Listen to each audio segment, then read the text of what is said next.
ସ୍ତ୍ରୀ ଥରେ ତାଙ୍କ ସ୍ୱାମୀ କି କହିଲେ ତମ ଭଉଣୀ ଯେତେବେଳେ ଏ ଘରକୁ ଆସୁଛି ଏ ଘରର ଖର୍ଚ୍ଚ ଡବଲ ହେଇଯାଉଛି। କେତେବେଳେ ଟଙ୍କା, କେତେବେଳେ ସଉଦା, କେତେବେଳେ ଆଚାର, ଆଉ କେତେବେଳେ ଚାଉଳ ବି ତମ ମା ତାକୁ ପୁରେଇକି ଦେଇ ଦଉଛି। ସ୍ୱାମୀ ରାଗିଗଲେ, ତାଙ୍କ ମାଆକୁ ଡାକିଲେ, କହିଲେ କ'ଣ ଏଟା ଘର ନା ଧର୍ମଶାଳା? ତୁ ସବୁ ଜିନିଷ କ'ଣ ତୋ ଝିଅକୁ ଦେଇ ଦେଉଛୁ? ତୋ ଝିଅକୁ କହିଦେବୁ ବେଳେ ବେଳେ ଆସିବ, ନହେଲେ କେବଳ ରାକ୍ଷୀ ପୂର୍ଣ୍ଣିମା ଦିନ ଆସିବ। ମା ମନଦୁଃଖ କଲେ, କିଛି କହିଲେନି, କିନ୍ତୁ ଏ କଥାକୁ ସେ ତାଙ୍କ ଭଉଣୀ ଲୁଚିକି ଶୁଣିଥିଲା। ଆଉ କିଛି ଦିନ ପରେ ସେ ଲୋକଙ୍କ ବଡ଼ ପୁଅର ଦେହ ବହୁତ ଖରାପ ହେଇଗଲା। ଆଉ ଡାକ୍ତର କହିଲେ ଅପରେସନ୍ କରିବାକୁ ପଡ଼ିବ। ତାଙ୍କ ପାଖରେ ପଇସା ନଥାଏ, ଗୋଟେ ଘରେ ଚୁପ୍ତରେ ବସିଥାନ୍ତି ଆଉ କାନ୍ଦୁଥାନ୍ତି, କ'ଣ କରିବେ।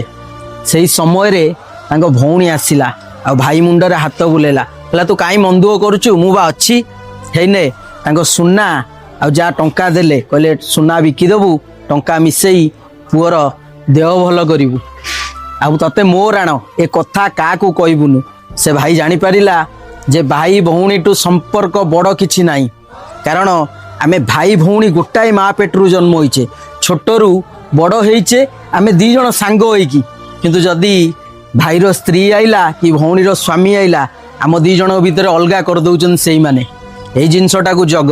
ଆଉ ଭାଇ ଭଉଣୀଠୁ ପବିତ୍ର ଆଉ ଭଲ ସମ୍ପର୍କ ଏ ଦୁନିଆରେ କିଛି ନାହିଁ। ଏ ଦୁଇ ଜଣଙ୍କ ଭିତରେ ଯାହା ଉପରେ ବି କଷ୍ଟ ଆସେ, ଭାଇ ଆଖିରୁ ଲୁହ ବୋହିବ, ନହେଲେ ଭଉଣୀ ଆଖିରୁ ଲୁହ ବୋହିବ।